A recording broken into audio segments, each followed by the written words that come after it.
Hello, everyone. Dawn and I are here today for our galactic update for November. Thank you for being here, everyone. Hey, Dawn. Hey, Sharon. Thanks for having me again.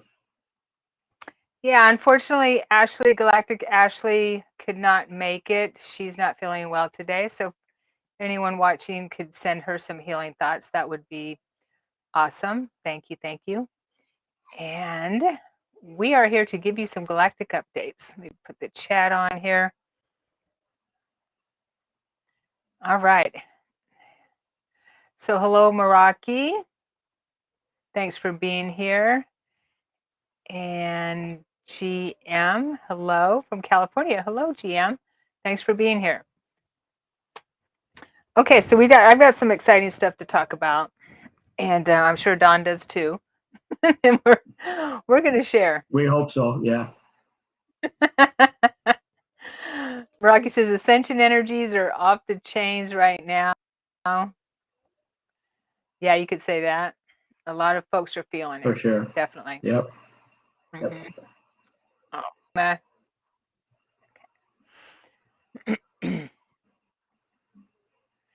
and Natalie. Hi, Natalie. Thanks for being here. So, what I wanted to talk about was information about the med beds and things like that. Okay, that a lot of people ask me about that.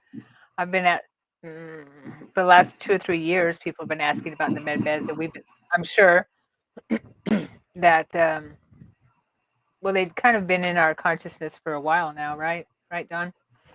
Yeah. Definitely. Medical beds, holographic Yep. healing, that type of thing. Because I know we've been talking about it in our circles, these types of circles, for quite a while. And what I want to talk about is we're moving in that direction for sure. Excuse me. One thing I want to share is about early cancer treatment, early cancer detection. Okay, it's what I found out recently. My sister, who's very holistic, and she found out about a thermography center, which is she went to get the instead of a mammogram, which they want us to get, right? She got a thermography test, and what it does That's a is hard it word. Yeah. senses, yeah, I know, right? Senses heat in the body, and it can detect any kind of anomaly way before a mammogram. And guess what? The test was only $250 for in place of a mammogram for the breast area. $250 is all she had to pay for that type of test. So So what would they're that something like that normally cost if you just I'm a guy, so I'm not yeah, I don't do the right. mammography Yeah, thing. So this is for the ladies, uh but yeah. Well, I say guys do get breast cancer too, but it's not really, it's true. you know, it's a little bit different story right there. So if you go to the doctor saying you get your mammography, what Hmm. kind of costs are they actually hitting you with there? Well, it's a good question because it goes through insurance companies, and I would maybe in the thousands, in the Whoa. high thousands. I would say maybe maybe somebody in our audience might know the answer to that question. 5,000, because I Probably, haven't. yeah. So I'm scheduled to go to, as a heart patient, every 5 years, I have to go in and get what they call a nuclear test. So I sit down in the machine and I just go in and out of the machine and they put me on a treadmill afterwards. And Yeah, just going through that machine is like a 5 grand thing, but exactly. I only pay $10 because of insurance, but so I'm Right. thinking that would probably be in the ballpark doing all the work that they would have to do with something like that. So I'm assuming. So yeah, Yeah, because there's that money changing hands there, and yeah. and of course, and Stephanie, hey Stephanie, she says that it's included by insurance as preventive care. Yes, however, If you have uh, insurance, if you have insurance, and yeah. also it's apparently, I did a little bit of study on it, and my sister did too, and she talked to the lady, and I'm hoping to get her on my YouTube channel, who has this center in the Seattle area where my sister lives. It is not as invasive as a mammogram, and you can do a full body scan as well, and that's a little bit more. But I'm willing to pay to not have a mammogram. Okay, I don't like it. It's it's radiation, and so a thermography is not radiation. So I thought that was really good news. And there's centers. If you look it up, you can find centers around. So that's something that we're moving into, to detect cancer early, okay, which is huge, because also a mammogram only detects cancer after it has been, invasive, and it's perhaps a larger mass, okay? So it's a better use of detecting cancer. And I think they are actually developing those for different parts of the body too, because I know there's something now that if they want to say, look at, instead of going in and sitting down and doing a colonoscopy or whatever it is, where they do their Right. job, how they got to do it, they have a new way of doing that where they can scan your internal organs, probably similar to what you're talking about, and determine if you have an issue that needs to be, looked at. So, yeah. Right. Versus going under and having to have a scope, but you know where. Totally. Yeah. No, I Yep. mean, no one looks forward to those things. But yeah. No. And Putting this up with made that is me, terrible. I know, right? This made me realize that, and think about, when I'm scanning during my work, if I'm scanning someone's body, I look for heat in the body, and that tells me where might be an inflammation. Inflammation is our enemy, right? So there might be inflammation in the body. I look for heat, and so that's what thermography does. What that machine does, and they have full body. They have different areas of the body as well. And not long after my sister and I talked about this, I did a little bit of research. I saw an article that came out where they have developed an MRI machine that scans the whole body for early cancer detection. They're charging $2,500 through a clinic that's not associated with the medical community. The medical community. Same with this thermography. Tracy told me this woman that she went to that first started her clinic and wanted to do this, that she got attacked terribly attacked a few years back when she started her clinic. I don't remember the whole story, but it was pretty bad. That's something that the community would not want to come out. The other thing that I'm kind of amazed about is dogs are really good at picking up this kind of stuff too, because of their sense of smell. And they've actually had, if they could train animals to pick up the scent of cocaine buried and wrapped up in a bag someplace, buried under the ground, they should be able to pick up something like this if they were trained, I would think. Yeah. We know that they're trained also, service dogs are trained to let a person know if they're going to go into some kind of a seizure. Yep. If they have epilepsy, they can tell that. Yeah. So you would think that I'm they sure would have some cheaper type of way to do this. Yeah. But yeah. Yeah, I'm sure they can detect some kind of a cancer or something like that. And we know that people who have come up with cures for cancer over the years have been shut down, have been actually killed for it and suppressed. Okay. Yeah. So that's one thing that that is really, really going forward. I see in our Are we going to all about galactic stuff, ascension, the event? Yeah, we're going to talk about it. Don't worry. But this is part of it, because this is part of moving into the ascension, moving into the the higher dimensions, into the new shifting, because we're not so dependent and we're not enslaved in the medical community. One of them, because that's a revolving door. I'm sure everyone, might know that, basically, mostly. Okay. So this is really good news. It amazes me too, when you're talking about the ET side of it, that like, for instance, my guys walk through the wall, basically. He hands me a little pink thing of liquid, says, drink this, right? And it's like, how do you even understand that I'm sick or what's going on? I'm just, how do you do the diagnostics on me to be able to look at me and just say, hey, this is what you need, go ahead and take this, right? Right. So right. They've got to have something going on where they're doing similar scanning or biopsy things on your tissue they may have taken from you or something. I don't know, so how do they scan this stuff? That's how they're working.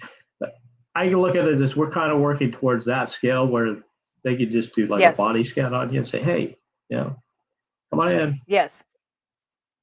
That's my point, is we're getting there. We're moving forward.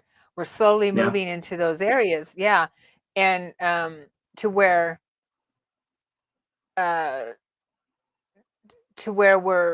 we're detecting things early and then changing our lifestyle and that kind of thing.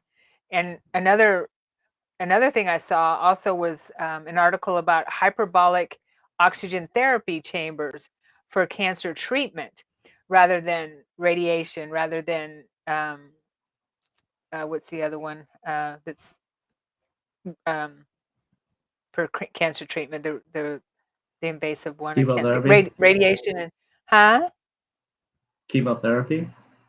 That chemo, yes. So Yeah. hyperbolic oxygen therapy chamber for treating cancer, okay, is huge. That's huge. I mean, I even have a book about oxygen healing our bodies, that we're oxygen deprived here. We don't breathe deep enough. And people have known for a long time that oxygen helps heal the cells, right? But that's been suppressed too. So that's huge right there as well.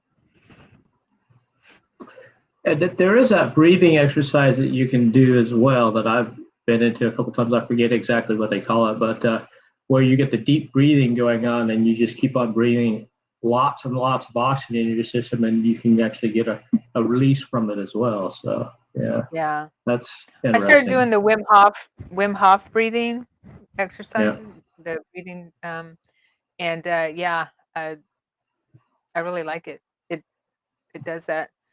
So yeah, big pharma is 4% of the population, use 6% of the world's. Yeah, leveling up. I like that for sure. Okay, definitely. And so that's really exciting. I find that really exciting.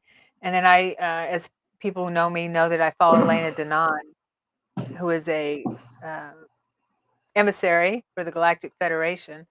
And the reason I trust her and follow her is because she confirms a lot of my own experiences, personal experiences. I've read all her books and really resonate with what she brings forward. And she's been attacked. So if someone's being attacked, that tells me that they're probably getting, over the target, or a truth teller, right? And they want to be stopped. Right, Don? Yes, that's correct. You might know about that. Happened.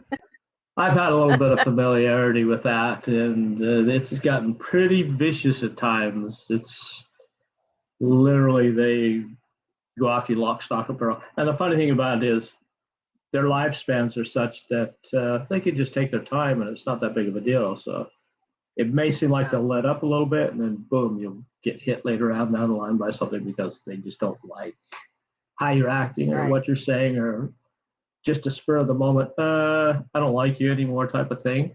So it's kind of weird. Wow. So That is weird. I'm looking on here saying somebody ordered a frequency, a bed that has a frequency on it.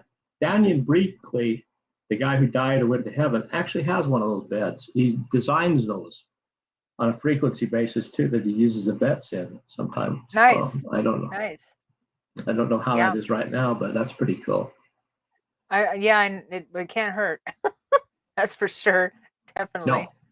No. I didn't know Daniel Brinkley was selling those. Did he? I don't know if he's selling them, but he uses them. He designs them himself and he uses them. But he is getting a little bit older and his heart's gone out on him like 100 million times. So I don't know how much he actually gets out and about anymore. Yeah. Yeah, I've seen him with David Wilcock quite a bit, and I enjoy him on there. And I think he was on Jeff Morrow recently, so he's apparently okay right now.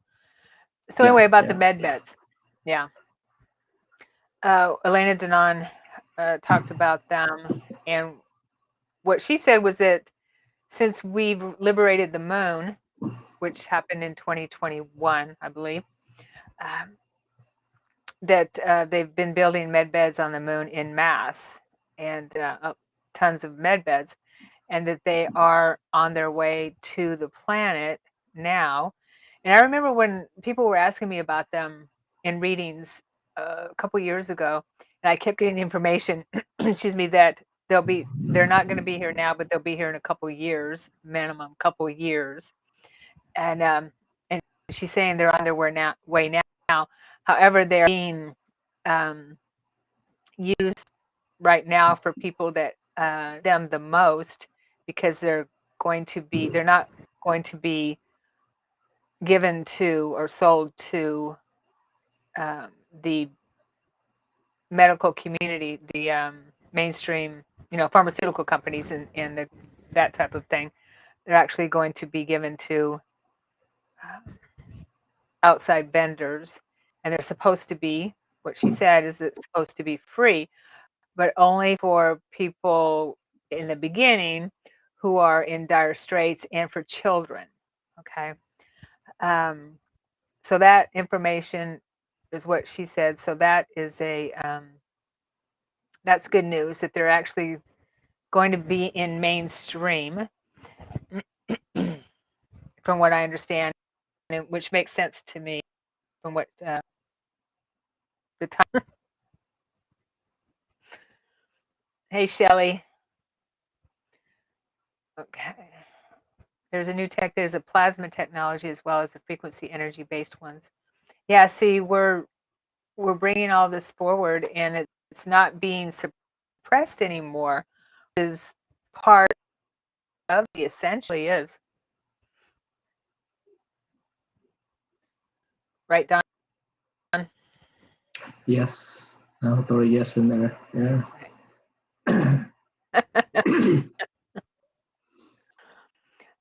That was some really cool news about that. What's that? We're good. Okay, I'm just looking at plasma technology one right there. Okay. Tesla coil and anti-aging beds. Yes, it's exciting. Yeah. Ooh, I like that. I like the anti-aging bed. Definitely. The older you get, the more you appreciate that. Yeah, I'm that age, so it's like, yeah. I know, right? Yeah. I'm okay.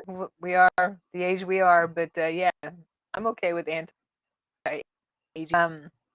Because we're not meant to age as fast as we.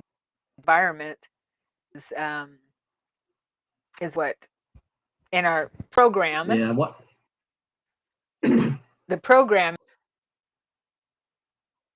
There was a time when the environment was much different, could support life in a much different way than it is right now, based upon the sun shining on it, the density, the atmosphere, things of that nature. And so 150, 200, 300 years really wasn't too big a thing, but you don't see people living much over 100 here. So yeah, the body is just wears out.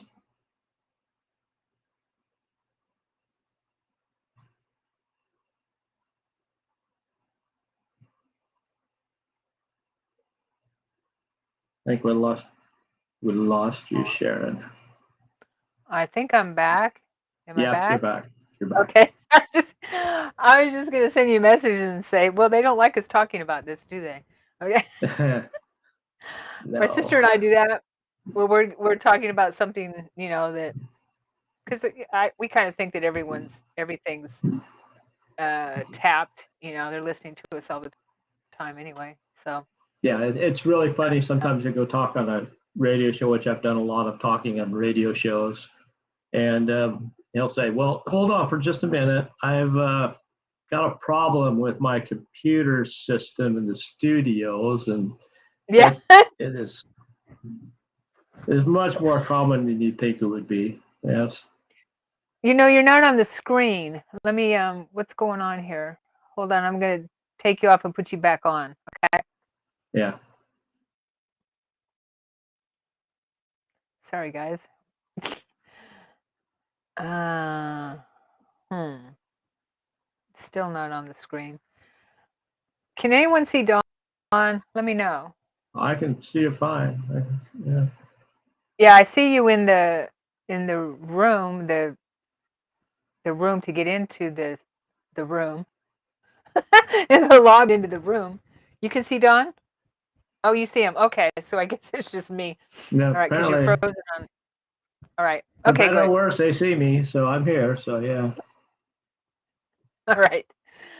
Maybe it'll fix itself for me. Okay. Yeah. Yes, so somebody wants to talk about freeing the moon. Yes, what I understand is that in order for us, in your screen, you see us both. Okay, good. In order to liberate our planet from the what we call the baddies, the tall grays and the reptilians that have kept us enslaved for quite a while, they had control of the moon, which is why we hightailed out of there when we landed there, apparently, many years ago. And so they had to take the moon back and Mars too, because Mars was also um, a hub for a reptilian colony, I understand. So the Galactic Federation took back the moon and Mars, and actually Earth was liberated from these beings. Is that how they were hacking the Matrix to manipulate us? Yes, definitely. Definitely. And we're going to talk about that reincarnation here, which they set Oh up yeah. on the moon and Jupiter, I believe it was. And, or is it Jupiter or Saturn? Saturn, I think. But yeah, so that was a war that's been going on for a little while, a few years at least. The And reincarnation scene. Yeah. no, liberating the moon, Mars, and On the Earth brain from moon. these, Yeah, that too. yeah, from these beings. The whole reincarnation However, scene though is fascinating. It's yeah. yeah, let's talk about that here in a second. So, so that's my understanding is they've liberated the moon from the what they call the Nebu, the tall gray that, and if you're a contactee, you may remember these beings. Variants. Is that what they call them? Orions, Nebu, Nebu. yeah. Yeah. That's Yeah. what Elena calls them, and others call them Dominion. Um, they have a hive. They're like the Borg, basically. If anyone watches Star Trek, they have a hive queen, and apparently the queen was destroyed with a virus. Mm. So pretty crazy stuff. So you know, Star Trek is kind of Futuristic. It kind of tells the it's future on some of the stuff that they documentary. were talking about, doesn't it? Yeah. Yeah, yeah, It's very much the term. Yeah. yeah, totally. And Star Wars too. Yeah. Yeah, because according to these sources, that the reptilians are the empire. They call themselves the empire. And so those two got together to enslave not just our planet, but many around the galaxy. Apparently, that Earth is a key to liberation for a lot of for the rest of the galaxy. So that's why this is so important. And I want to talk about Starseeds and envoys too. Earth was a bit of utopia matrix, and then the meanies hacked it and trapped us in a reincarnation loop, so we don't ascend and continue our movement through the spiral of ascension. Yeah, basically. Exactly. Mm-hmm. Yep. Mm-hmm. You got to look at it as all you're doing is getting trapped in that loop, and you're going back and forth and back and forth and back and forth.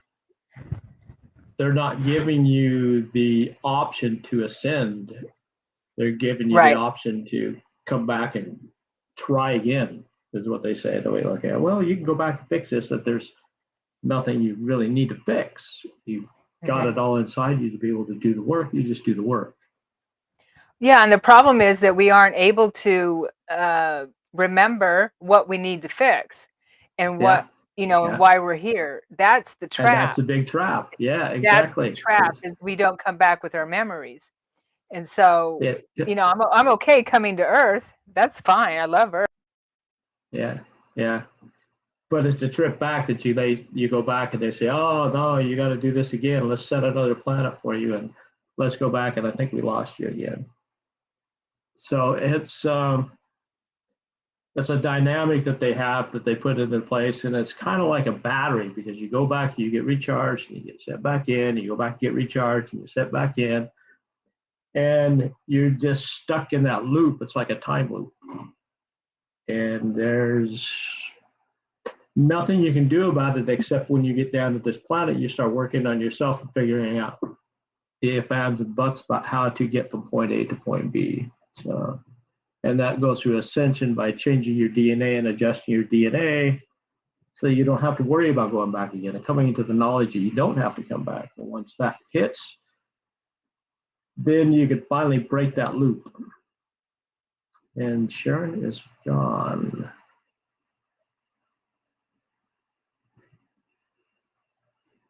She should be back in a minute. So it's the whole utopia of it. It's in my experiences, when I have gone to heaven, they kind of look at me a little different, and they go, well, we don't see your type here very much, which means I have more of the ET side than I have an Earth-based side here too. So my guys that are working on me as if they can just say what is supposed to remember, but they say you're going while I'm on the path in my upper work. Exactly. Yeah, so, but it's that vicious loop. You go through it and over and over and over again, and you don't need to. It's I said, you change your DNA and you raise your DNA level up enough, and you can just bypass. When that time comes for you to die, that portal presents itself and says, okay, you're going back to heaven. You can then at that point take the opportunity to say, no, I don't think I want to go back to this Earth-based heaven. I'm going to ascend and step out there and see what else is out there in the universe. Because how are you going to gain the knowledge to ascension if you just keep setting back and back and back again and again and again instead in the same time loop? Whereas there are 100 billion galaxies out there with the hundreds of billions of stars in each galaxy. Why not take a trip on each one of these different stars? And that expands your base substantially versus going back to the same place over and over again. It's like going home again and again and again.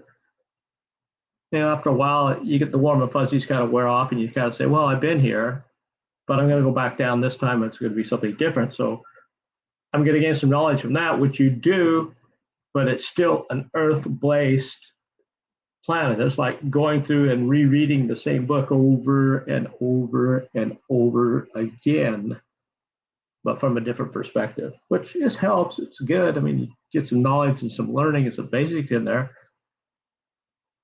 but why not go exploring? Yeah, see what else is out there. I think Sharon, out there someplace, she's out exploring. She'll be back in a minute, I'm sure.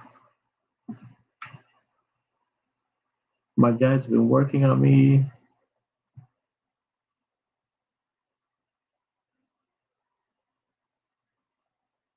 I wonder if it's the same thing, be a different culture and race here each time for a similar expansion.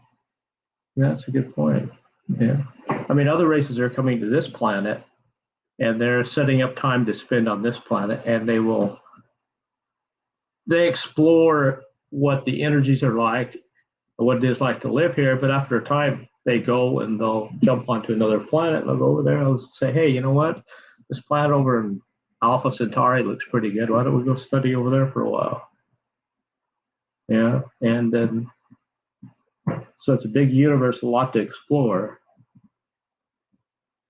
I fail to see why coming back here time after time after time is really good for the overall soul, so to speak. So that's one of their biggest fears, is coming back here and getting captured in this dynamic and losing track of where they're coming from. You know, being born again and again and again of the same existence is kind of tough that way, I'd imagine. So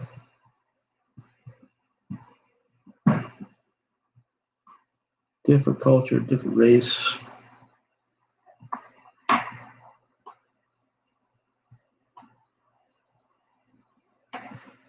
You know, I get asked that quite a bit. Do you think any ETs will ever make an official announcement by the time they've already been spent here on Earth? Well, no, I still can't see you. Here is the thing about them making the announcement. They kind of have in ways. Back in 1949 over Washington, D.C., they made a big announcement. They showed up in a big, big way. Okay, there were literally, over a period of about a week, there were literally hundreds of USOs up in the aircraft over Washington, D.C. Not only that, over the Pentagon, all up and down the East Coast. President Truman came out and made an announcement about it. He sent the Air Force out after him to try to shoot him down, and they played with him like you would, like he was just a cat and a mouse type of thing, because they're so much further advanced than us that there's nothing they could do to shoot us down. They would just outrun the missiles when they shot them. And they made that. And here's the funny thing about that too, is they did this a couple months before the Bikini Atoll nuclear explosions were going to go off. And I think they're sitting back there looking at that, saying, okay, well, what if we came down and what if we announced ourselves? And the thing about them announcing themselves is twofold. One, people would eventually get used to them, and then they wouldn't accept them, because looking at someone who has got this ability to be able to look in and pierce your soul, once they do that,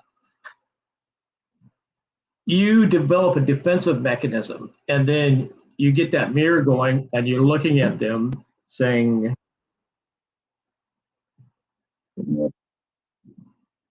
Sharon, all in here, it looks like 200 megabyte Facebook. If I could hook up with her again. So yourself known, and they're going to become the mirror. We gotta figure out. They try to become the mirror, and once they become that mirror and they're looking at you, you reflect back on them all your fears and all your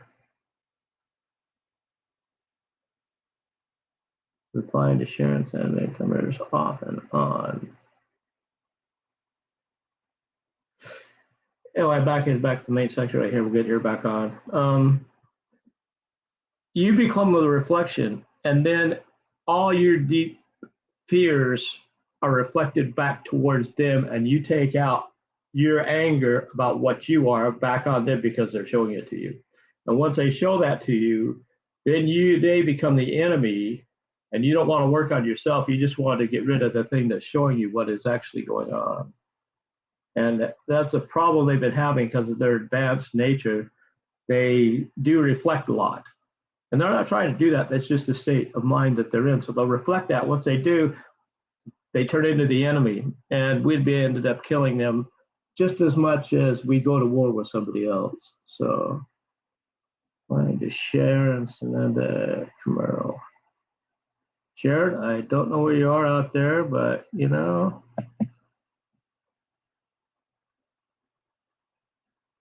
you're out there somewhere.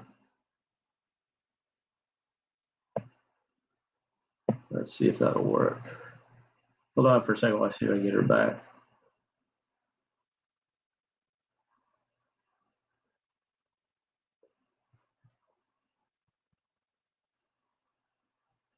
So basically, we're not ready for them, I should be saying. Yeah. And that's an issue. Hey, Sharon, are you with us? Yeah.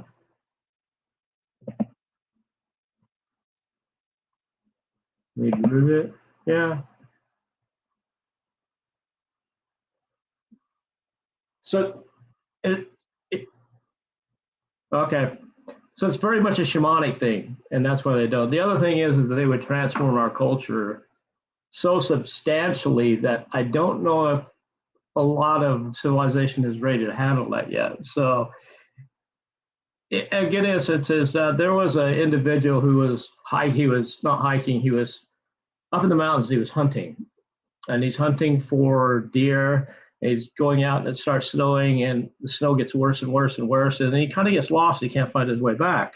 This is supposedly a true story that was written in a book that I read. So he can't find his way back. There you are.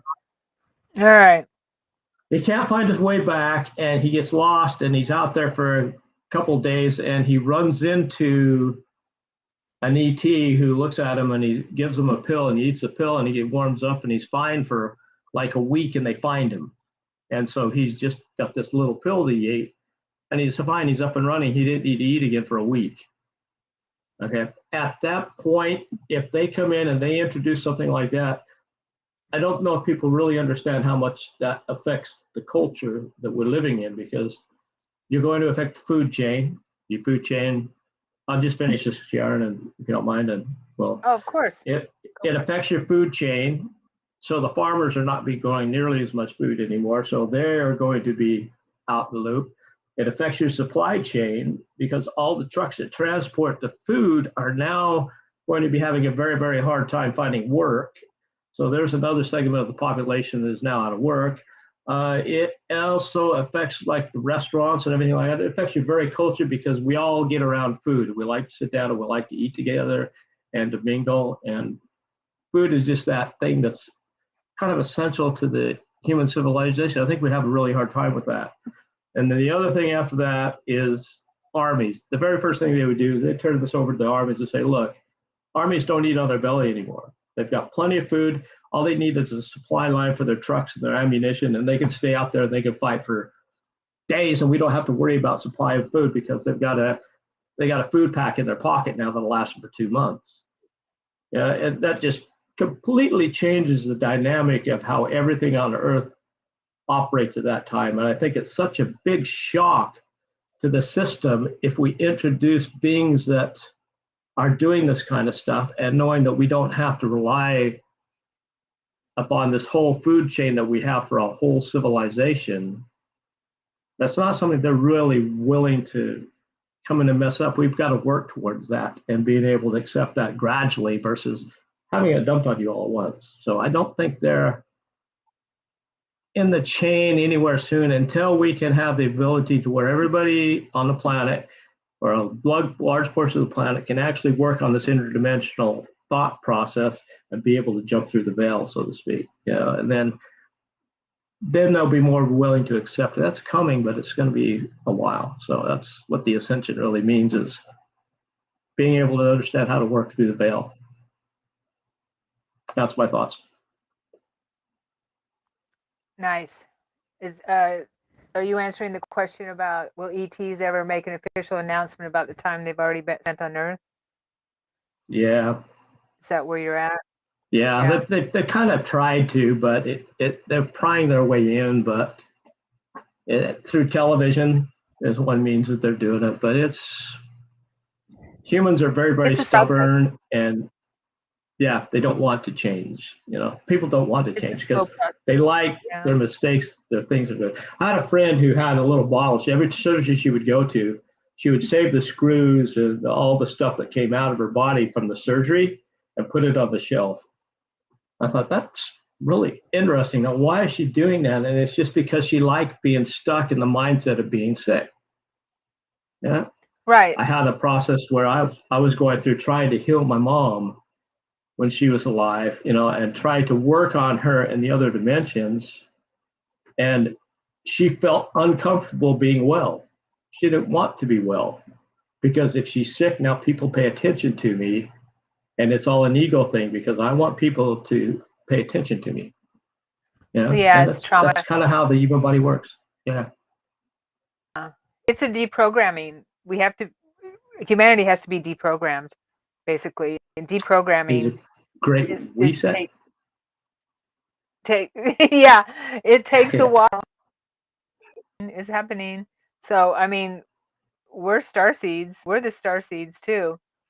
That are here, that have made that choice to enter the incarnation trap willingly, because we wanted to come here and help humanity free ourselves of that trap and free ourselves as we're moving into that ascension process. So what I've learned also is that we know are souls who come from a soul matrix, a planetary matrix from another star system or another galaxy, right? And they've evolved to the point that they can reincarnate or on other planetary systems, and heard the call to Earth and said, okay, well, I want to go down there and experience that and make that leap of maybe being caught in a trap. Okay, and since we are eternal beings, it was worth it to we think. But at the same time, it's kind of confusing. Mm-hmm. Yeah, at the same time, though, like I say, it's kind of confusing, because for when I went to the heaven realm, I'd travel and I'd go into the heaven realm, what I call the heaven realm, once in a while. And, like for instance, going to the Akashic records. I wasn't finding very much there, but I would come out with a librarian type of lady, is what I call her, and we'd sit out on the front steps, would walk out on the front steps as I was going, and there'd be people gathered around, and I would say, well, what are all these people doing here? And she looked at me, she says, they don't see your type here very much. Which kind of was an eye-opening type of thing. It was confusing to me at the time. I was like, what do you mean my type? I was like, until you get the handle on someone who travels that you are a starseed. Yeah, you're a starseed. Okay. Yeah. So. And you travel consciously, because we were talking about before we got kicked out, is that we're what was it? I lost it already. We've forgotten our true selves. So that's the trap right there. And also what I've learned is starseeds also, there are envoys, which I'm an envoy, and that's the soul that, and you probably are too, Don, who was here during I've got experiences that way. Okay. And decided and was part of the Black League, who also and made the commitment to work with the Galactic Federation to come to the planet and this part of the system to help with the liberation of this part of the galaxy, and work that way. Yeah. Until that is successful, which is happening. That's why more people are waking up. We just have to deal with the minions on the planet of the ones that were kicked out. So the ones in human form now are the ones we have to deal with, and this is a time of the revealing, revelations, whatever you want to call it, the revealing of what's been hidden for so long, which is really, it's hard to see, but it's pretty exciting. So Liana said, when do you think we will ever be ready for them? It's individual. I believe it's individual, but as far as humanity as a whole, again,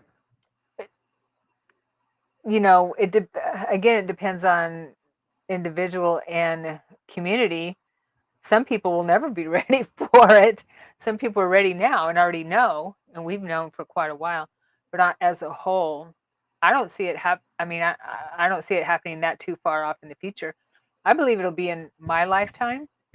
Okay. Wish my guys tell me I have 30, 40 years left.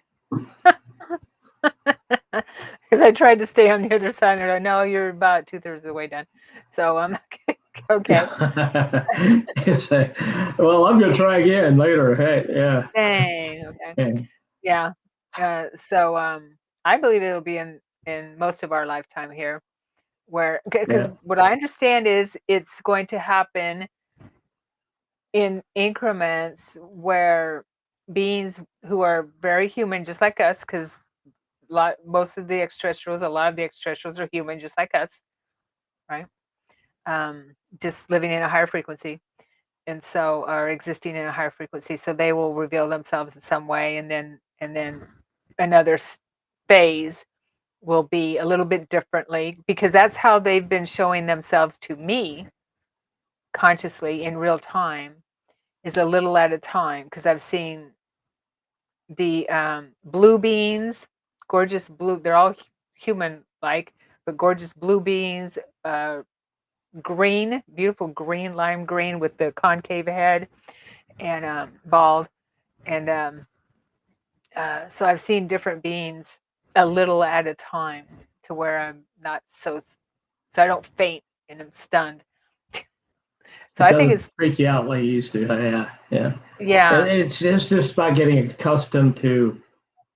I think the most thing you do is you get accustomed to the energy change. I know, and that's a big one, is because it freaks you out because they have a different energy and it's a change, and you're like, oh God, Right. what is this? Right. Yeah. I have gone through that same thing. When you're on a ship for an extended period of time and you're out there, they're doing their thing with you, whatever it is they're doing. You're also being exposed to a different energy, which on a DNA, a molecular level, actually starts changing you as well.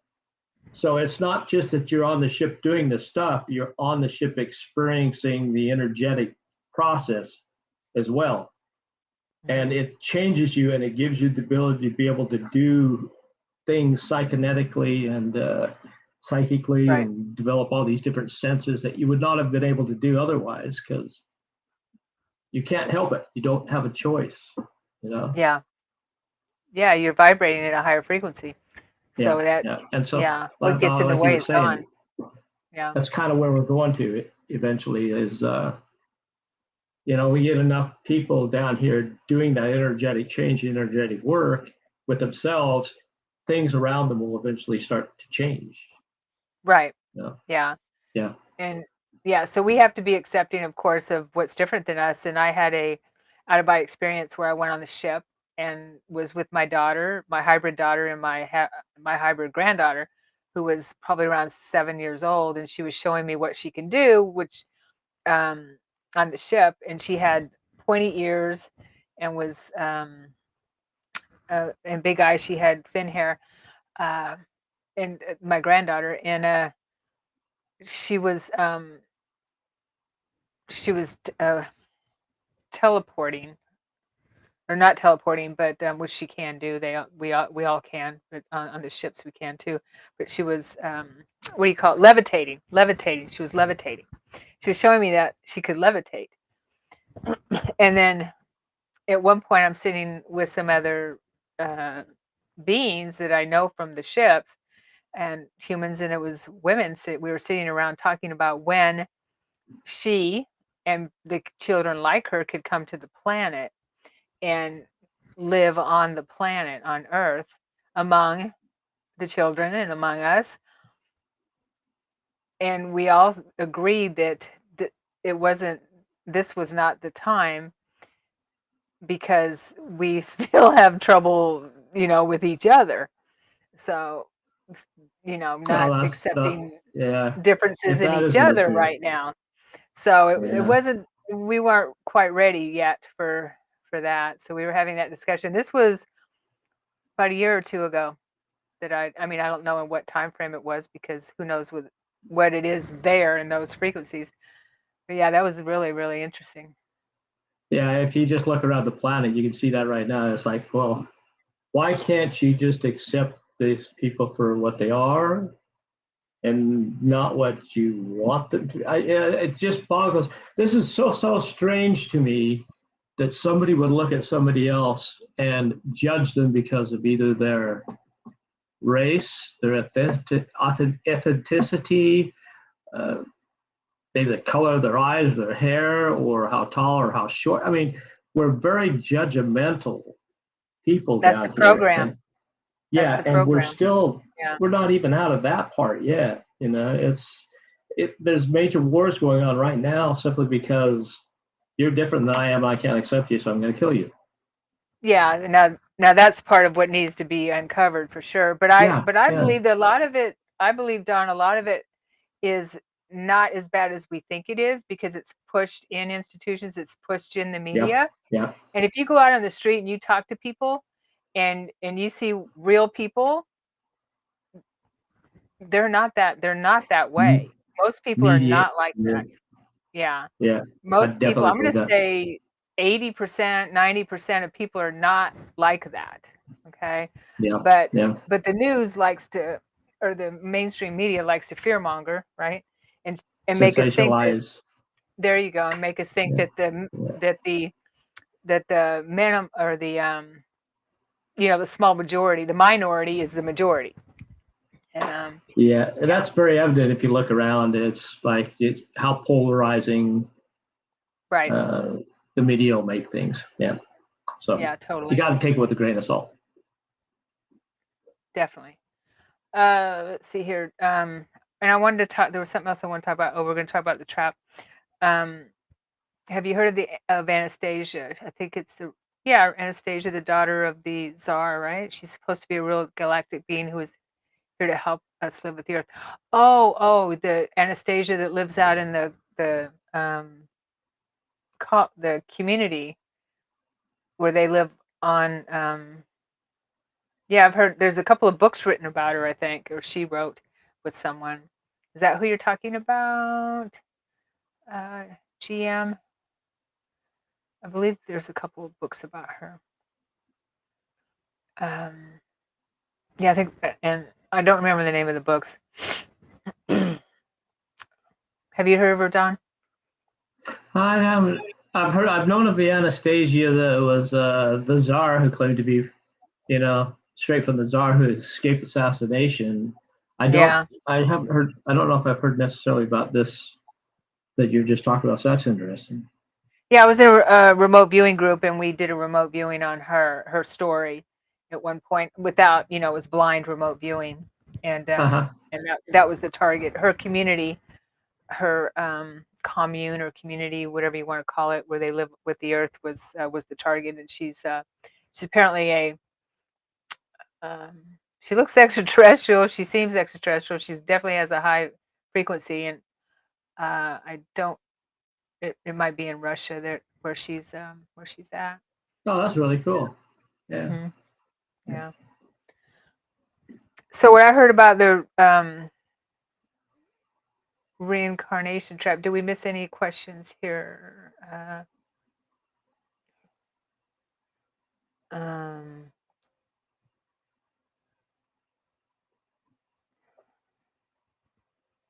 ringing cedars, Anastasians. Yeah, that sounds familiar. Anastasianism, I think. If you want to check it out. Yeah. Okay. Ringing cedars. Very cool. Yeah. Yeah. Arathian camera mean anything to anyone? Arathian camera. It was a term I heard during a channel. After my husband and I saw a galactic being. Let me put it up here in our bedroom. We both woke up at the same time and saw the being. A Raytheon camera. No, I haven't heard of that one either. No. A Raytheon camera. That doesn't sound familiar to me. So you have to connect to your peeps and ask them. Unless A galactic being in your bedroom, huh? Love to hear about that. What's that, Don?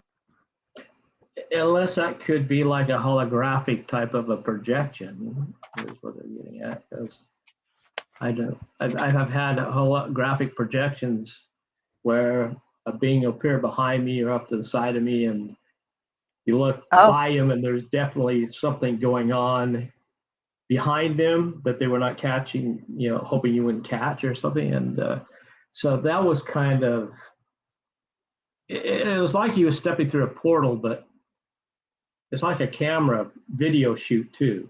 Okay, so, and they're projecting it to the individual that they want to see it. So it was very cool, but he was a total nerd. I didn't like him at all. Who was? The guy that was projecting himself to me. He was a big reptilian. He was involved with the military. Oh, well, I've never heard a reptilian called a nerd before. Yeah, I wanted to say something else, but I didn't know if it was appropriate, so I said, I reverted to nerd. Does it start with a D? Okay. That was probably a little bit more foul than that, because they did make an attempt on me and did follow me around a little bit. So. Yeah. Oh gosh. Okay. Yeah, nerd. That's being kind, right? Okay. Yeah, that's being really kind. That's an insult to nerds. To all nerds out there, I'm sorry. Nerds these days are kind of a compliment, right? When you're a computer nerd or whatever. That's who you call when you want computer help. Yeah, you call a nerd. Yeah. Call a nerd. Sure. The nerd squad. But he's actually much smarter, much more intelligent than I am. He's just intelligent on a different area. So.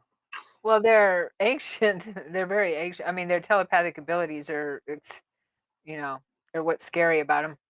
Yeah. Mm-hmm. Yeah, they're ancient beings. Kind of ancient. Yeah, they're ancient. They just recycle back into to another body. Their consciousness just recycles back into another body. They go back at it again. So. Yeah, they don't have that issue that we have here, where we forget. Yeah. But that meant, a Raytheon camera that can be something like that with a holographic. The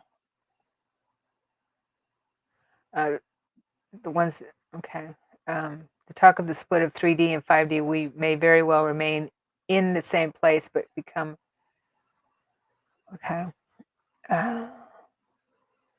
in the same place, but become another frequency in another dimension, experiencing very different life than the 3D we leave.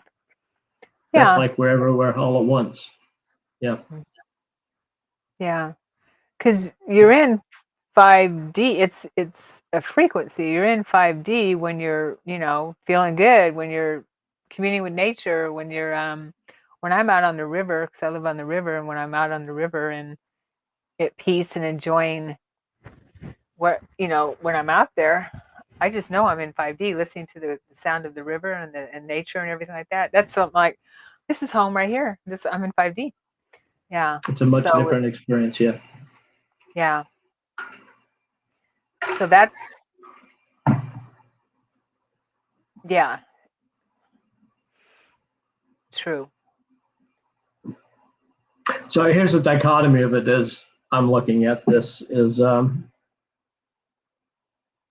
if reincarnation is real and we do that, which we probably do on one level, then how come we can be in all these different dimensional levels and all these different beings on other planets and still have to reincarnate on this planet, which is just a sign that the great trap that we have to go through. Mm-hmm. It's, yeah. Yeah, we're multi-dimensional. Yeah, but we get stuck in one trap. Yeah, and we're on this wheel here. Mm-hmm. And I don't like to call it, in my mind, I don't like to call it stuck. That just, but yeah, it's kind of a trap, isn't it? the way I see it is that wheel is the more we grow, at least in some lifetime, if we learn something, right? If we have some experience that we can take back with us, some high frequency experience that we can take with us into the next life as we're moving inward, because we're not moving up, we're moving inward, right?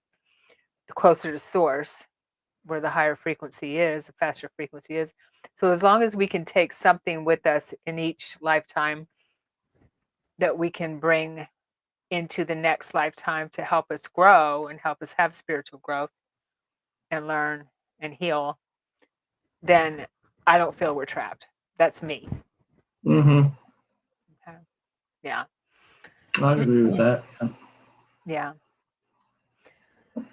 So, what I first heard about the reincarnation trap and that going into that light as soon as you die was putting you back on the trap. It scared the crap out of me. I'm like, what are you talking about? Oh my gosh. And then I realized, and then I knew now, and what I heard from Alex Collier, who's another contactee who's been around for a long time, was attacked like crazy when he shared his story 30 years ago or whatever, that what we need to do is turn around, and it's always been, and that's what my guides told me 20 years ago, is take our attention off that off the earth plane for one thing and turn around. And he said, look at the universe. When you turn around and take your attention off the pole that shows up for you, when you have your attention on the earth plane and turn around and look at and see the universe, then you can go anywhere. He said, this is what he said, this is what his galactic beings told him. We forget to turn around. That's what in spirit rescue is tell beings, and in soul retrieval, turn around. Okay. That's what I was told to do. That's such a good point, because the analogy to this is, say, like when I was younger, I would go out hiking or we'd go out hunting. My stepdad, I didn't get along with him very much, but he did say, okay, now you're going to walk a couple hundred yards, now turn around. And I turn around and look at it. He says, okay, now this looks a lot different from the backside than it does from the front side, doesn't it? He says, so if you ever get lost, you need to turn around and look about where you've been and not where you were going. So yeah. Good point. Keeps you from getting lost. Yeah. Yeah. Because you might not recognize if you're in panic mode. Yep. Yeah, totally. And if all you're doing is you're going forward, you're focusing on what's in front of you, and everything else to the side and behind you is a blinder. Yeah. So we're not taught society and Western society how to, when we leave our physical body in this life, we're not taught what to do. Programmed, another program, and people don't want to talk about it. People about death. Or we just don't in our society. That's the biggest program of all, right? It's fear of death. That drives a lot of our behaviors. Oh yeah, it's so funny too, because how you got to deal with death just like it's part of life, because it is. I mean, it's the shadow of death is always chasing you. It's going to catch you sooner or later. So why don't you just turn around and look at it, like you saying, turn around and look at it, and embrace it as part of life, because it is. Everybody's going there, but nobody wants to admit that it's going to happen. And if you look at it, just this little gateway that you're walking through. Yeah.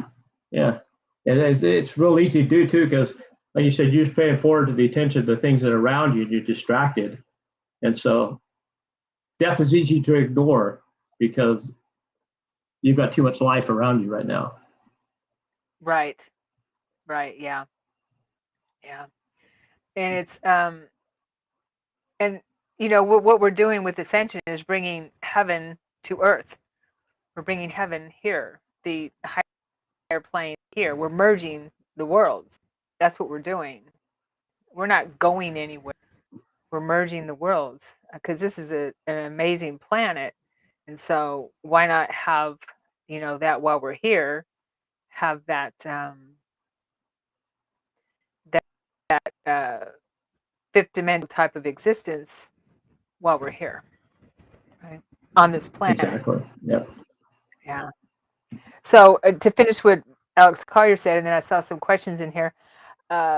He said, when you turn around, you see the universe, which I believe I saw in my NDE when I was 9.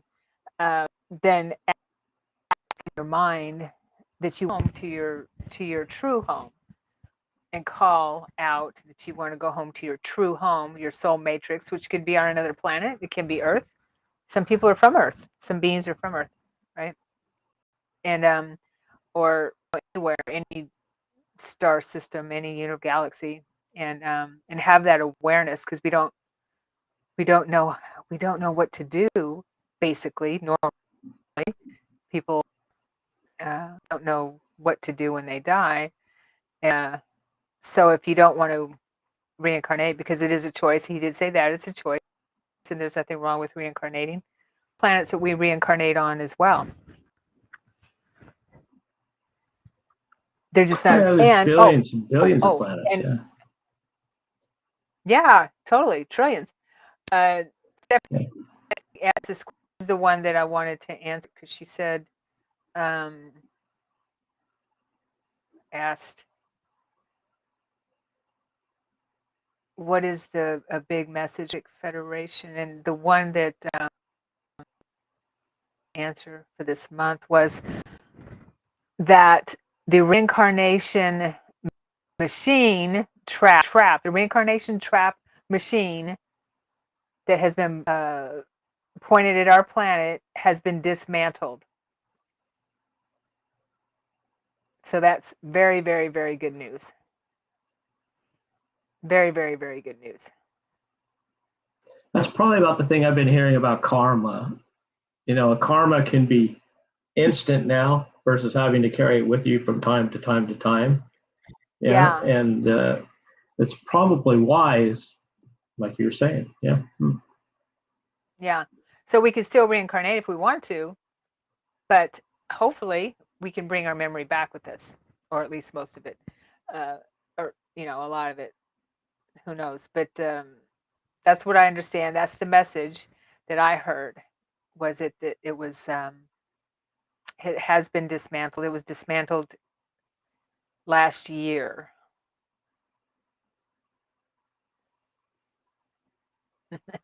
Sounds about right. Yep. Yeah. Yeah.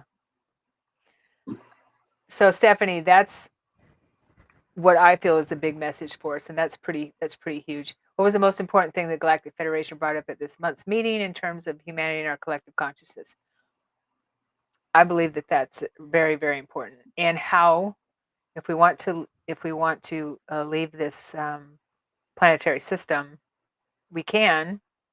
We have that choice, and we just need to know how. Right.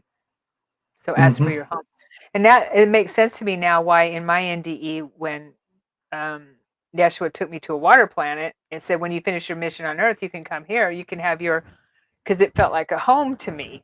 I made, part of my soul matrix, star system or planetary matrix. It felt like a home for me. So now I understand it, that when I'm finished here, for the starseeds that come here, for the envoys that come here, we don't have to come back to the planet if we don't want to this planet, as much as we love her. She's needed a lot of help. The planet's really cool. Yeah, Earth is really a beautiful planet. Others, if you've been on some of these other planets, they don't have the variety of life, both in the plants and the animals that are living down here in the ocean and all that kind of stuff. They're different and unique in their own way, but this place is pretty cool. Yeah, it's really It's Can't look beautiful. around it and just love it. Yeah. It has everything you need, right? I mean, for humans, for humanity. I mean, that's why there's so many beings that are here, extraterrestrial beings that want this, have kept this planet for themselves and want to, and that have made it their homes here. Uh, okay, so let me see if there's any other questions. So I did want to talk about that. And if it's, if that trap is still around, which I don't feel it is, just turn around anyway. Do it. It just ask to be taken home.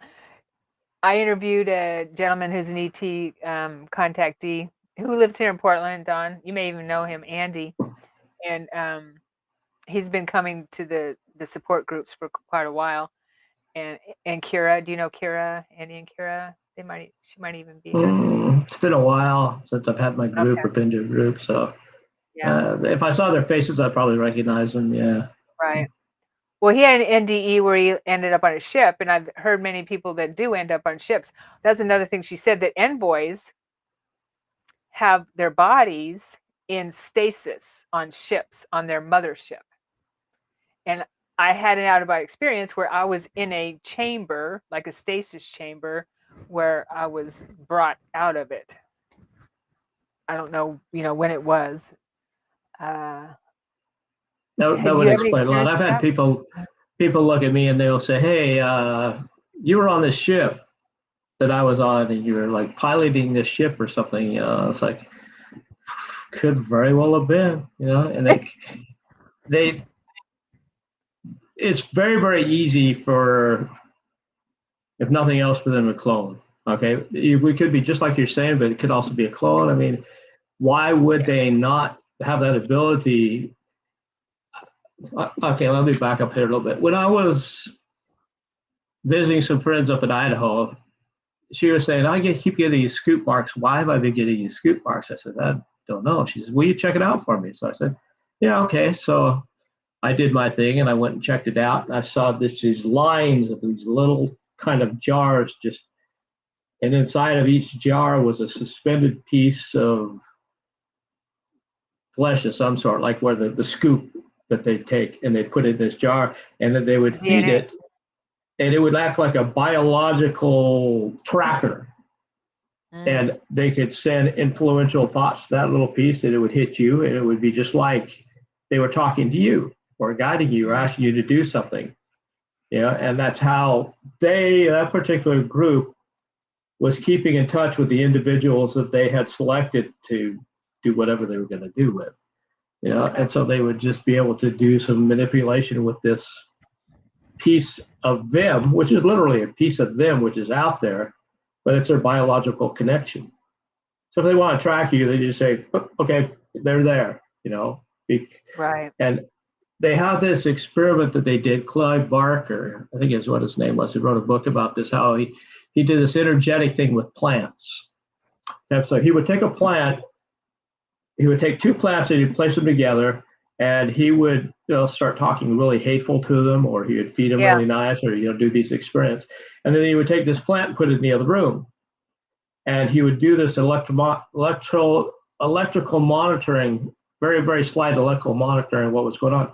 He'd go in the other room and he'd yell at this plant that was it grew up next to this other plant. And this other plant was picking it up because the electrical impulses were shooting off the charts on it. Then he would go in this other room and speak nice to this plant and give it water and, say, yeah, you're such a beautiful plant. And this other plant would react to it. And so he did this he would take them literally across town and do these experiments like that. And it would instantaneously, the other plant would respond to what this plant was going to. So we would cut the leaf off of one plant, the other plant would respond like they had their leaf cut off too. Yeah. So this just Eggs. goes to show We you did the that. same with eggs.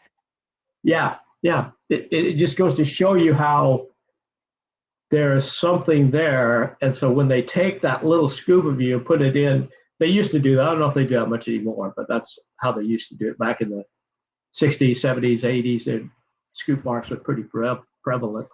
Right. Then they could affect that. They would just basically know where you are, what your biological functions were like, if you had cancer, whatever, they would know because they would pick it up on the other cell. So interesting. That's fascinating. Yeah, that makes total sense. Yeah. Yeah. It's quantum entanglement, so we're all connected, especially our DNA talks to each other. Yep. No matter where we are. Yeah. So when you get that spiritual DNA, which spirits have DNA, and it's placed into a physical body, it's picking up all the physical input that you're going through at that particular time, and that's how all the information is transferred through each reincarnation cycle or through wherever you are in the universe, and you can access it by accessing your unconscious or spirit self. And when it drops in the next body, all that information is stored there, ready for you to bring it out if you need it, or if there's once you discover how to use it. Right. Wow. Yeah. Yeah, I was told I had clones when I was with the extraterrestrials and in the programs. And, did you ever run into one of them? Not to my awareness yet. I'm still diving into a lot of that. I did see someone, a being who looked just like me in a vision one time in a meditation, and she was on a ship, and I could see her just as physical as I see you, right? And I could see the ceiling fan was going, and I was looking up at the ceiling fan, and it was like they were looking through a window at me, through the ceiling fan blades, and this was with my physical eyes open, and I could see them in the just like the ship, like where I'm at right now, kind of thing. That area of the ship, the front part. And they're looking at me and watching me and drinking things and just watching me like they were seeing how I was doing. And one of them looked just like me. So I don't know if that was a clone or if that was another part of, higher frequency part of me or what. That's cool. I had to ask you. I don't know. Yeah. Have you seen yours? No, I haven't. Not that I'm aware of. Unless these guides that you meet and these beings that you meet who are leading you are actually you in another reality, in another dimension, coming back to teach you. Then yeah. But other than that, somebody looking like me as a human. Yeah. No, I'm afraid not. Not yet. It's probably a good thing. Yeah. That'd be confusing. Yeah. Yeah, I was kind of confused, but I was in that trance state. So let's see if we have any more questions. Yeah, it is quantum entanglement, by the way. Yeah. Quantum entanglement, yeah. Yeah. Okay, so Shelley, each lifetime is a part of our kaleidoscope. Please forgive my spelling. I feel looking up to see beyond the 3D veil. Some of us are here. Let me put it up here. Seeing the flow of energy as a way to sense how others are feeling instead of just looking at body. Yeah, that's a good thing because that's, and what we're doing is we're actually becoming our true selves. This is natural for us. What we're moving into is natural for us. The other is unnatural. That's, that we've been cut off of. So that's pretty exciting. It's also kind of disconcerting too, because after a while you become aware of where you're at, then you got to deal with this other stuff, this muck over here, And I used to just sit there and I'd go to the mall when I first started I had my self-conscious moment there where I realized something was much different. I would go sit in the mall and I'd look at everybody walk by and say, do they know? Do they know? Do they know? Do they know? And it's just like, I was running through my mind all day long. Says, look at them. No, they don't know. It's like trying to find Where's Waldo or something. I guess. Trying to read. Yeah. Yeah. We're so distracted, aren't we? And that's part of the agenda, of course. But absolutely. Yeah. Yep. Yeah. There's a consciousness fog when you go through it. Mm-hmm. This morning, as I was waking up, I was coming out of body this morning, And as I was waking up, coming in, I was in cartoon land. I was in a space where everything was a cartoon, and I even said to myself, "Oh, I'm in cartoon land. Oh, this is awesome. I haven't been here in a while." That was my thought. Apparently there's an actual cartoon land. And I remember a few times where I've been there over the years, but I was thinking today, well, I haven't been here in a while. Anyway, as I was coming back into my body, I could see in my third eye, you're talking about the veil and things, where I could see my third eye, and it was starting to come in. It was very clear. Then it was starting to get more out of focus and was starting to close. And then I saw the purple of my brow chakra, and it was moving.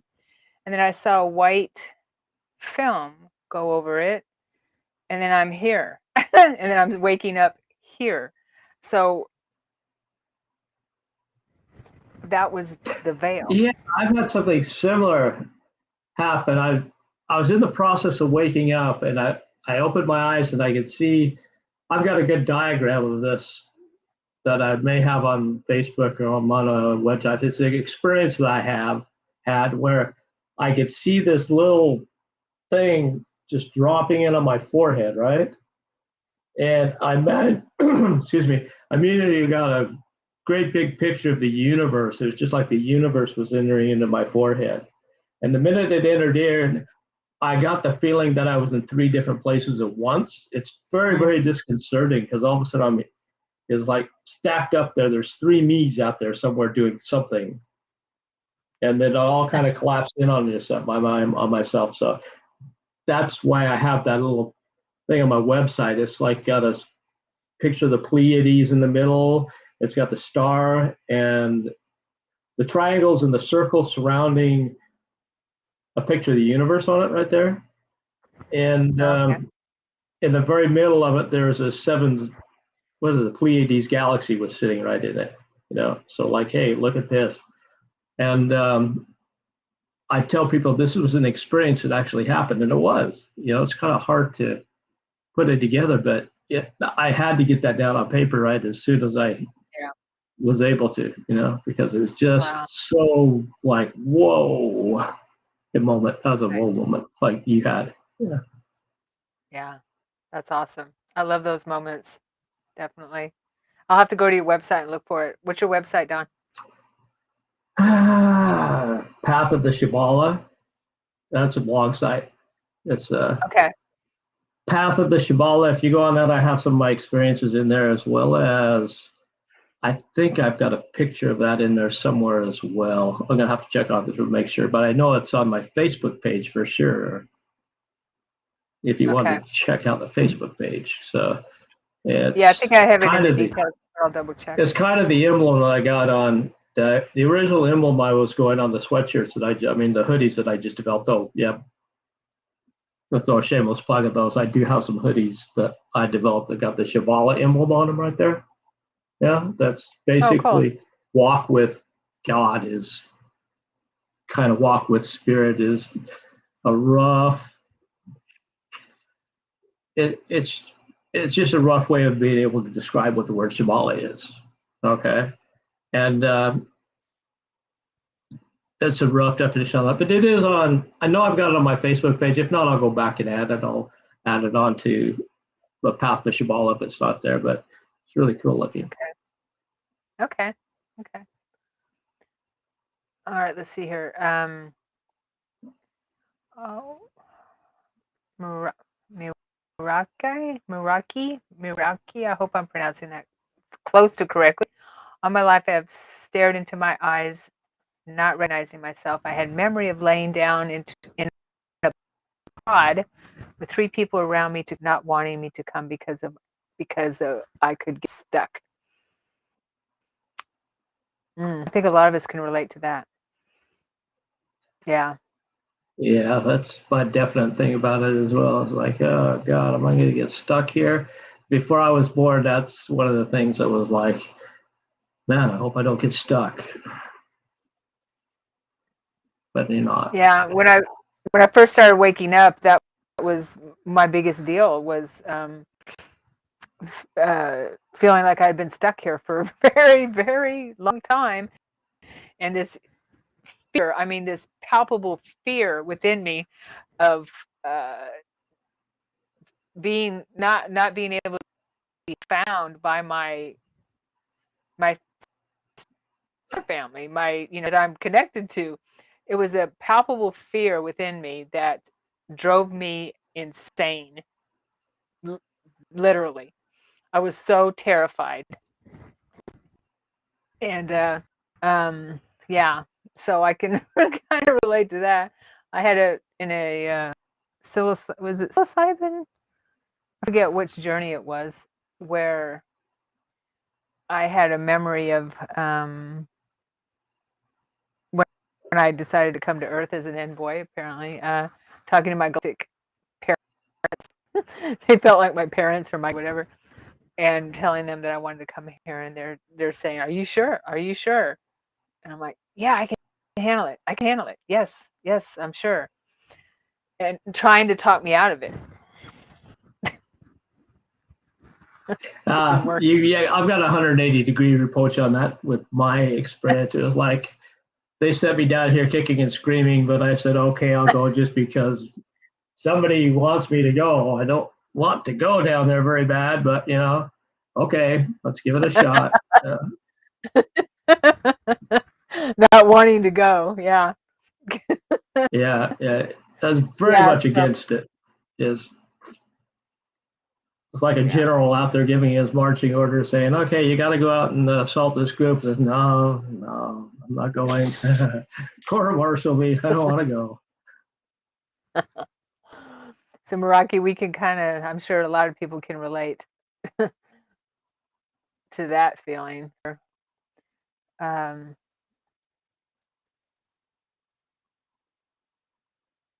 Mintaka. Are you talking about Mintaka? I believe I am from there. It could be. I don't know exactly where the water planet was, but it could definitely be Mintaka. Yeah. There's a lot of people here, I believe, from Mintaka. Yeah. That agreed to come here and help. Ran across a Reiki specialist who was doing some Reiki on me that I am about 100% that's where she was from, because the minute I sat in a room, through my third eye, I was seeing this big fish-like being standing behind her, helping her doing the Reiki stuff. And she just looked at me, she said, you got to relax. I says, I can't, there's a fish standing behind you, like, no. I didn't come out and say that, but I was thinking that, man. And I was just so fascinated by this creature that was this other being that was in the room, kind of guiding, directing her with this. I'm thinking, yeah, she's probably from wherever that being is from, I'm assuming. So, yeah. Yeah. I understand Mintaka was droid, maybe? I'm not sure. My friend Amira Beth knows more about that story, but she says that she's Mintaka as well. She's a Mer. I'd have to do some research on it. So Stephanie says, yeah, I remember that from your ending to know we have a choice if we want to come back or not. Earth is pretty awesome. I agree. Earth is. She's put up with us for a long time.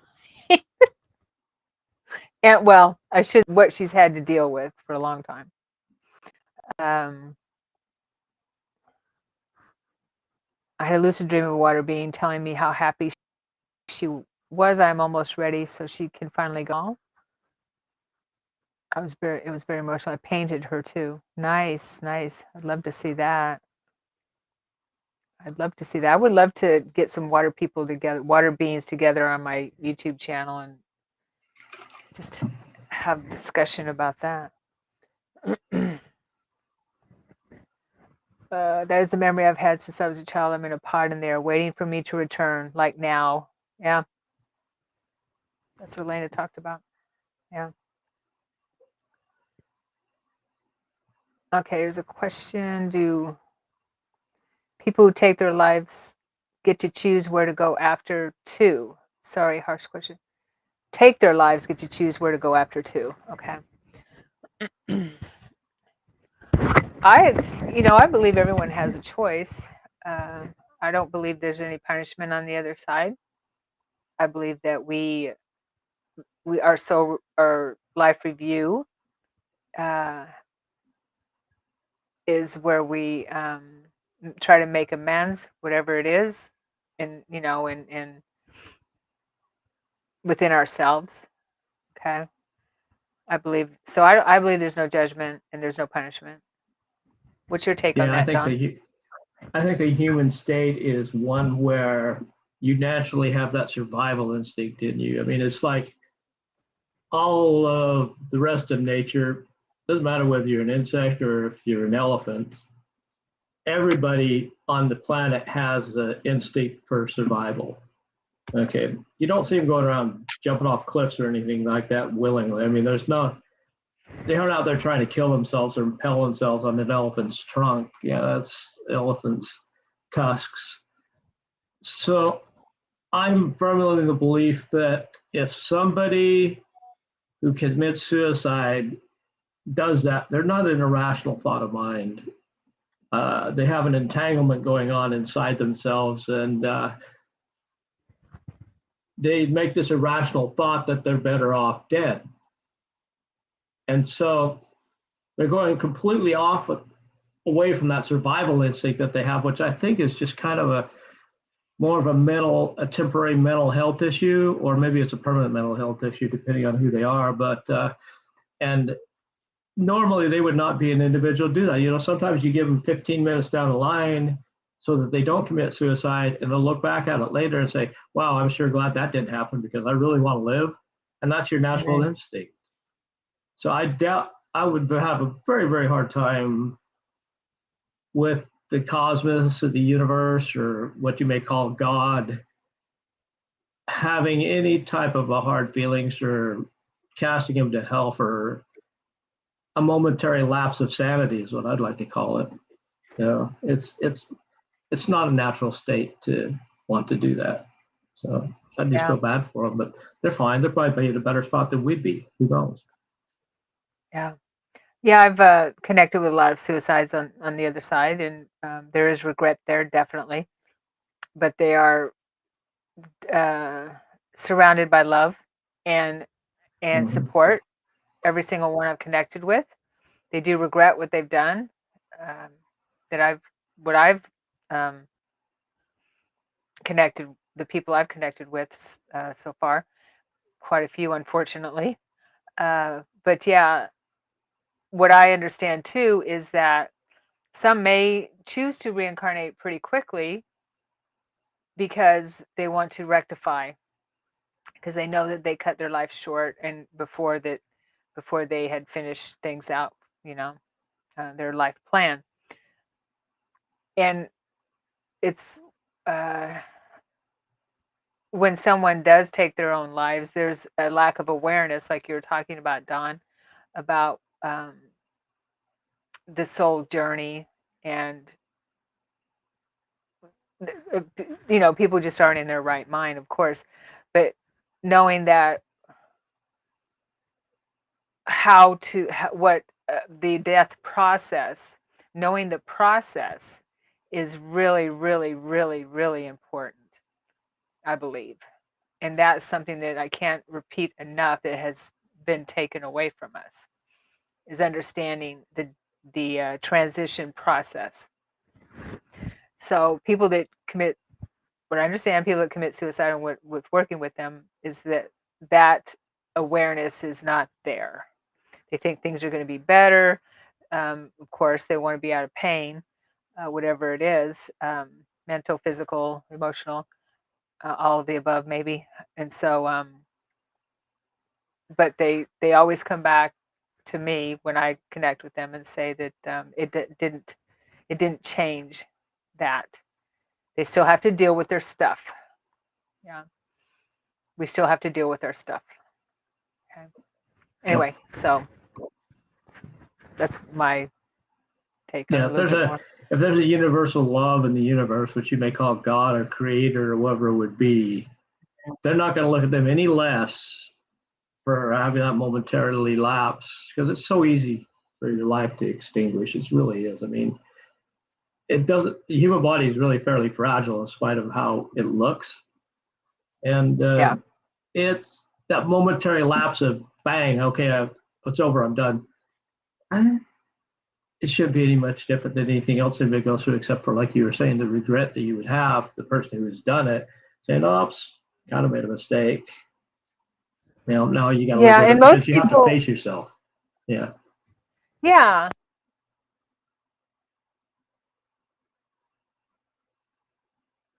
think we lost your sound.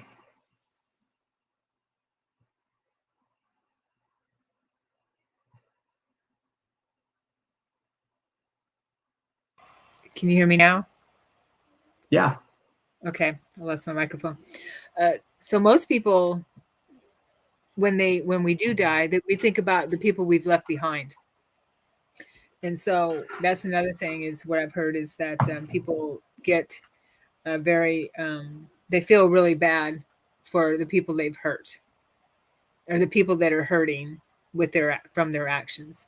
So it's not only a whammy on their heart and soul, but it's also a whammy on the people that left behind. And so that is something they have to deal with as well. Yeah.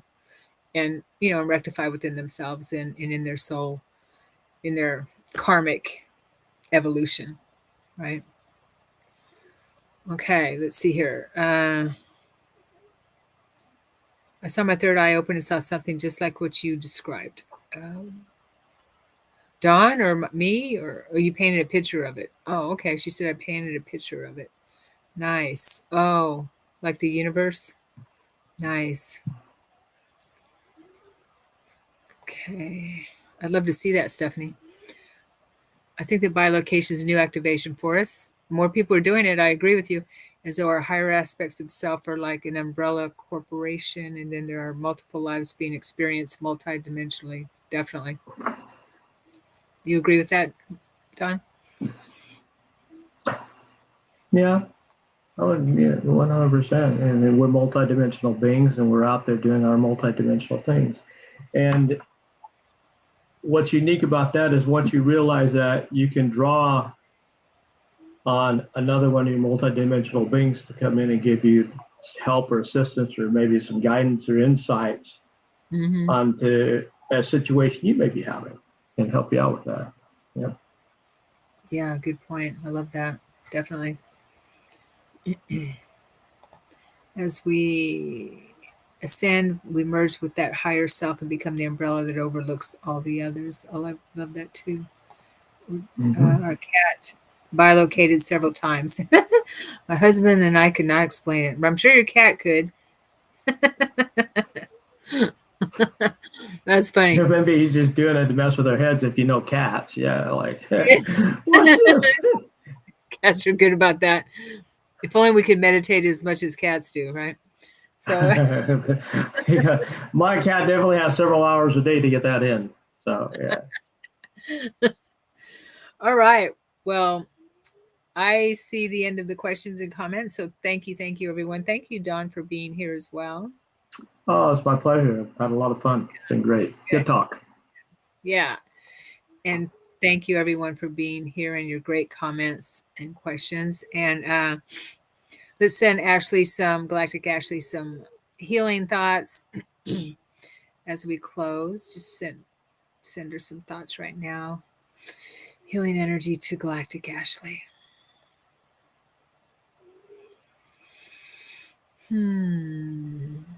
Get well, Ashley.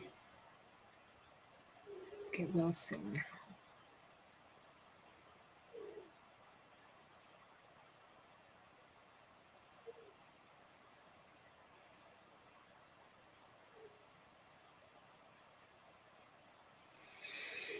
All right.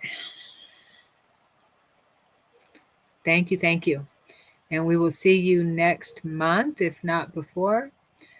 And go to my YouTube channel. I've put up a new interview with a gentleman who was in the secret space programs in my labs. Who's was a really, I put part 1 up there,